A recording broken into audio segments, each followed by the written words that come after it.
औज़ुबिल्लाहिमिनश्शैतानिर्रजीम बिस्मिल्लाहिर्रहमानिर्रहीम। अस्सलाम वालेकुम स्टूडेंट्स। आज का हमारा टॉपिक है पंपिंग ऑर्गन द हार्ट। पहले इसके स्ट्रक्चर की तरफ जाते हैं और लोकेशन कहाँ पे है। तो हमारा हार्ट जो है ये चेस्ट कैविटी में लोकेटेड है। चेस्ट कैविटी यानी रिब्स के अंदर है और ये रिब्स इसको प्रोटेक्ट करती हैं। लंग्स भी यहाँ पे मौजूद होते हैं, राइट लंग, लेफ़्ट लंग, और ये दरमियान में थोड़ा सा लेफ़्ट लंग की तरफ होता है। इसके नीचे डायाफ्राम होती है और इसके नीचे लीवर और दूसरे एब्डोमेन वाले ऑर्गन्स होते हैं, सॉफ्ट ऑर्गन्स। तो हार्ट को अगर देखें तो हार्ट इनक्लोज है एक मेम्ब्रेन में। ये डबल मेम्ब्रेन है। बाहर की तरफ पेरिकार्डियल मेम्ब्रेन कहलाती है, आउटर पेरिकार्डियल और इनर पेरिकार्डियल, और इन दोनों के बीच में एक कैविटी होती है जिसमें पेरिकार्डियल फ्लूइड भरा होता है। तो ये हार्ट को प्रोटेक्ट करती है ओवर एक्सटेंशन से, ये ज़रूरत से ज़्यादा एक्सपेंड ना करे। फिर अगर हार्ट की वॉल्स की बात करते हैं तो तीन तरह की वॉल्स हैं। ये बाहर पेरिकार्डियम होगी, फिर ये वाली जो है ये एपिकार्डियम कहलाती है, हार्ट की जो एक्चुअल वॉल्स हैं। फिर थिक जो है ये मायोकार्डियम है, ये मसल्स पर मुश्तमिल होती है। फिर इनर कार्डियम है, ये इनर वाला हिस्सा चैम्बर्स में है, चैम्बर्स को कवर करता है। तो ये जो सेंटर वाली जो है मायोकार्डियम, ये स्पेशल टाइप ऑफ मसल जिसको कार्डियक मसल्स कहते हैं, इसकी बनी होती है। तो इसके अंदर मसल्स को अगर हम ओपन करते हैं तो मसल्स के इर्द गिर्द भी एक झिल्ली होती है जिसको सार्कोलिमा कहते हैं। इनमें से अगर एक निकाल लें एक हिस्सा तो ये मायोफाइब्रिल कहलाता है। फिर मायोफाइब्रिल्स को अगर ओपन करते हैं तो ये दो तरह की प्रोटीन्स का बना होता है जिनको मायोफिलामेंट्स कहते हैं, और ये दो प्रोटीन जो मायोफिलामेंट्स बनाती हैं ये मायोसिन और एक्टिन कहलाती हैं। तो इनकी अरेंजमेंट सेम उसी तरह से जैसे हड्डियों के मसल्स हैं जिनको स्केलेटल मसल्स कहते हैं, सेम उसी तरह से ये स्ट्राइड मसल होते हैं। इनका मैकेनिज्म कंट्रैक्शन और रिलैक्सेशन भी सेम है। फर्क जो है इनमें कि ये ब्रांच्ड होते हैं, इनकी ब्रांचेस होती हैं, जबकि स्केलेटल मसल में ब्रांचेस नहीं होती।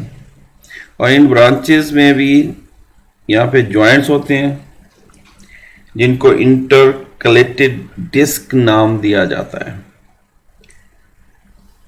और ये एक दूसरे को सेपरेट करते हैं इन डिस्क के ज़रिए से।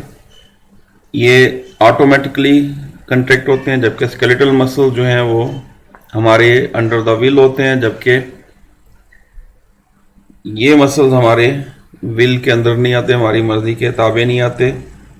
ये ऑटोनोमिक नर्वस सिस्टम के ताबे आते हैं। सोमैटिक जो होंगे वो हमारे अंडर होंगे, जबकि ऑटोनोमिक हमारे अंडर नहीं आते। फिर अगर हार्ट की बात करें तो हार्ट में चार चैम्बर्स हैं, दो एट्रियम यानी right atrium and left atrium, और दो ventricle, right ventricle and left ventricle.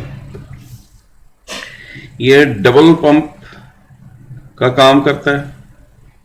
Double pump इसलिए कहते हैं कि ये बॉडी से डीऑक्सीनेटेड ब्लड लेगा।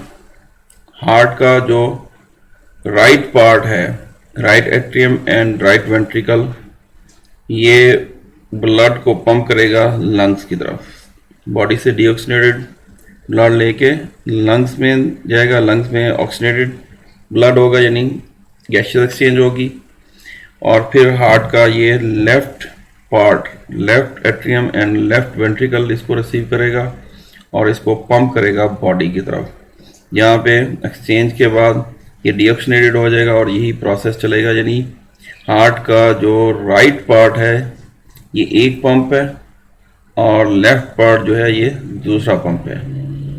राइट पंप जो है ये डीऑक्सीनेटेड ब्लड पंप करता है, जबकि लेफ्ट वाला जो है ये ऑक्सीनेटेड ब्लड पंप करता है फ्रॉम लंग्स टू हार्ट। अब ये ब्लड कहाँ से रिसीव करता है? राइट वाला के ऊपर से सुपीरियर वेना का हुआ है, ये लार्ज वेन है जो हेड, शोल्डर्स और आर्म्स से डीऑक्सीनेटेड ब्लड रिसीव करती है, जबकि निचले वाले हिस्से से बॉडी पार्ट से ये इंफीरियर वेना का हुआ है, ये ब्लड रिसीव करके ये दोनों सुपीरियर और इंफीरियर डीऑक्सीनेटेड ब्लड को राइट एट्रियम में लेके आती हैं। तो राइट एट्रियम के बाद इसको पुश किया जाता है राइट वेंट्रिकल में। लेकिन अगर हम इसको देखें तो यहाँ पे वाल्व है, ये दो तरह के वाल्व यानी तीन, यहाँ पे कप शेप है, इसको ट्राइकस्पिड कहते हैं क्योंकि तीन कप शेप स्ट्रक्चर यहाँ मौजूद हैं, एक तरफ को खुलते हैं और इन वाल्व्स को कंट्रोल किया जाता है वेंट्रिकल से। ये जो फाइबर्स की तरह ये कनेक्टिव टिश्यूज हैं जिनको कॉर्डी टेंडिने कहा जाता है, कॉर्डी टेंडिने इन वाल्व्स को वेंट्रिकल्स की, कॉर्डी टेंडिने जो है ये वेंट्रिकल की वाल्व्स में जो पेपिलरी मसल्स हैं, पेपिलरी मसल्स इनके साथ अटैच करते हैं, तो ये इससे कंट्रोल किया जाता है। तो राइट एट्रियम से ब्लड राइट वेंट्रिकल में आ जाएगा, फिर यहाँ से इसको पंप किया जाता है पल्मोनरी ट्रंक के जरिए से लंग्स में, राइट लंग्स और लेफ्ट लंग्स, लेकिन इसके भी बेस पे वाल्व मौजूद हैं, इनको सेमिल्यूनर वाल्व्स कहते हैं। तो ब्लड यहाँ से फिर राइट लंग में और लेफ्ट लंग में चला जाता है, ये डीऑक्सीनेटेड ब्लड है। वहाँ से गैसियस एक्सचेंज के बाद ब्लड जो है वो लेफ्ट एट्रियम में आएगा, राइट लंग्स, ये राइट लंग्स से आ रही हैं और ये यहाँ पे ओपन होगी, जबकि लेफ्ट लंग्स से भी ये इधर ओपन होगी और ये हार्ट के कौन से चैम्बर में आ रहा है ऑक्सीनेटेड ब्लड? लंग से होके लेफ्ट एट्रियम में।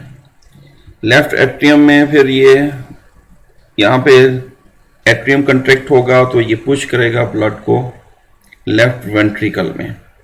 लेफ्ट वेंट्रिकल में और लेफ्ट एट्रियम में भी वाल्व्स हैं, ये बाइकस्पिड वाल्व्स हैं, मतलब यहाँ पे दो कप शेप स्ट्रक्चर्स होंगे और इनको भी कंट्रोल किया जाता है थ्रू कॉर्डी टेंडिने। कॉर्डी टेंडिने यानी ये कॉर्ड्स की तरह के स्ट्रक्चर्स हैं, ये कनेक्टिव टिश्यूज टेंडन्स हैं, टेंडन्स और लिगामेंट्स आपने पढ़े होंगे, तो ये टेंडन्स एक्चुअली, तो कॉर्डी टेंडिने ये लेफ्ट वेंट्रिकल की वॉल्स में मौजूद पेपिलरी मसल्स के साथ अटैच होते हैं। तो इसका मतलब ये लेफ्ट वेंट्रिकल इनकी ओपनिंग क्लोजिंग को कंट्रोल करता है। फिर ये लेफ्ट वेंट्रिकल जब कंट्रैक्ट होता है तो ब्लड जो है यहाँ से पुश किया जाता है, ये ऑक्सीनेटेड ब्लड है, यहाँ से पुश किया जाता है एओर्टा में। लेकिन एओर्टा की बेस पे भी सेमिल्यूनर वाल्व्स मौजूद होते हैं, तो ये वाल्व्स जो है ये ब्लड को यूनिडायरेक्शन रखते हैं, यानी एक ही डायरेक्शन में रखते हैं, इसको बैक फ्लो नहीं होने देते। तो यहाँ से ब्लड जो है एओर्टा में आएगा। एओर्टा जो है ये एक आर्च बनाती है, यहाँ पे एओर्टिक आर्च, आर्च के ऊपर 3 आर्टरीज निकलती हैं, ये ब्लड सप्लाई करती हैं हेड को, शोल्डर्स और आर्म्स को ब्लड सप्लाई करती हैं ऑक्सीनेटेड ब्लड। फिर इसके बाद ये एओर्टिक आर्च जो है ये घूम के हार्ट के पीछे की तरफ से डॉर्सल साइड यानी हमारे रीढ़ की हड्डी की तरफ से नीचे को घूम के आती है। अब ये कहलाती है डॉर्सल एओर्टा। ये डॉर्सल एओर्टा आगे फिर डिस्ट्रीब्यूट करती है ब्लड को सबसे पहले ये रिब्स को ब्लड सप्लाई करेगी। रिब के रिलेटेड जो आर्टरीज ब्लड लेके जाएंगी, और रिब्स से जो टर्म यूज होती है इंटरकॉस्टल आर्टरी। उसके बाद लीवर को देगी कार्डियक आर्टरी, किडनी को देगी, तो किडनी के लिए रीनल वर्ड यूज होता है, रीनल आर्टरी। फिर इसी तरह से ये हमारे एलिमेंट्री कैनाल को ब्लड सप्लाई करती है। फिर नीचे की तरफ जब मूव करती हैं तो ये मुख्तलिफ ऑर्गन को ब्लड सप्लाई करती हुई फिर लेग्स की तरफ जब जाती हैं तो बाइफरकेट हो जाती है। बाइफरकेट मतलब दो हिस्सों में तकसीम हो जाना। हमारी थाइज में जाएगी, इसको इलियक आर्टरीज नाम दिया जाता है। तो नीचे लेग्स, शैंक्स यानी नीचे वाली टांग का हिस्सा, फिर पैरों में, फिर गैशियस एक्सचेंज के बाद, मटेरियल एक्सचेंज के बाद ब्लड वापस जा पाएगा तो ये वेन्स के जरिए से आएगा। अब इनको इलियक वेन्स कहेंगे। फिर ये इलियक वेन्स दोबारा से इकट्ठी होंगी और फिर ये इंफीरियर वेना कवा दोबारा बनाएंगी, और इंफीरियर वेना कवा हार्ट में राइट एट्रियम में ओपन होगा। इस तरह से सर की तरफ जो ब्लड गया था वो अभी वापस कलेक्ट होके आएगा, और ये सुपीरियर वेना कवा के ज़रिए से ये राइट एट्रियम में आएगा, और फिर आगे वही प्रोसेस दोबारा शुरू हो जाता है।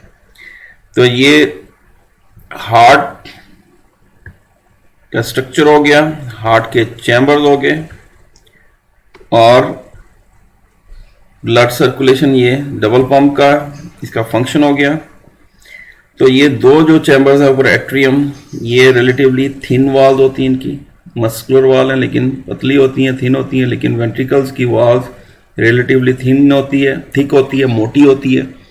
और इसमें भी जो लेफ्ट वेंट्रिकल है, इसकी ये वाली वॉल जो है सबसे ज़्यादा थिक है। ये ऑलमोस्ट ½ इंच के करीब होती है, यानी ये ज़्यादा फोर्स के साथ कंट्रैक्ट होता है क्योंकि इसने ब्लड को एओर्टा के ज़रिए से पूरी बॉडी में सप्लाई करना होता है। तो ये यहाँ तक ये हार्ट का स्ट्रक्चर और हार्ट का फंक्शन हो गया। लेकिन हार्ट को ये एक्शन करने के लिए, फंक्शन करने के लिए भी ब्लड चाहिए, क्योंकि अगर हम ब्लड सर्कुलेशन देखें, इसके चैम्बर्स में ब्लड तो मूव कर रहा है। डीऑक्सीनेटेड ब्लड राइट इसके पार्ट में पंप में आता है, एट्रियम वेंट्रिकल से लंग्स में चले जाता है, वहाँ से डीऑक्सीनेशन से ऑक्सीनेटेड ब्लड होके वापस आता है लेफ्ट एट्रियम और लेफ्ट वेंट्रिकल में, और फिर आगे बॉडी को सप्लाई करते हैं। लेकिन हार्ट को भी एनर्जी चाहिए, उसके लिए कहाँ से ब्लड आएगा? तो इसके लिए इस सिस्टम है अलग से जिसको कॉर्नरी आर्टरीज कहते हैं। तो जैसे ही हार्ट से यानी लेफ्ट वेंट्रिकल से एओर्टा के थ्रू बॉडी की तरफ ब्लड जाता है तो सबसे पहले हार्ट को ही सप्लाई किया जाता है। एओर्टा जब हार्ट से निकलती है तो इसकी बेस से दो कॉर्नरी आर्टरीज निकलती हैं, लेफ्ट कॉर्नरी और राइट कॉर्नरी। एक्चुअली यही हार्ट की वॉल्स को ब्लड सप्लाई करती हैं, ऑक्सीनेटेड। फिर उसके बाद डीऑक्सीनेटेड ब्लड यानी आफ्टर गैशियस एक्सचेंज जो है वो वापस यहाँ पे मौजूद राइट एट्रियम में डायरेक्टली पोर कर दिया जाता है, धकेल दिया जाता है। तो ये पंपिंग ऑर्गन हो गया हार्ट। नेक्स्ट तक के लिए अल्लाह हाफिज।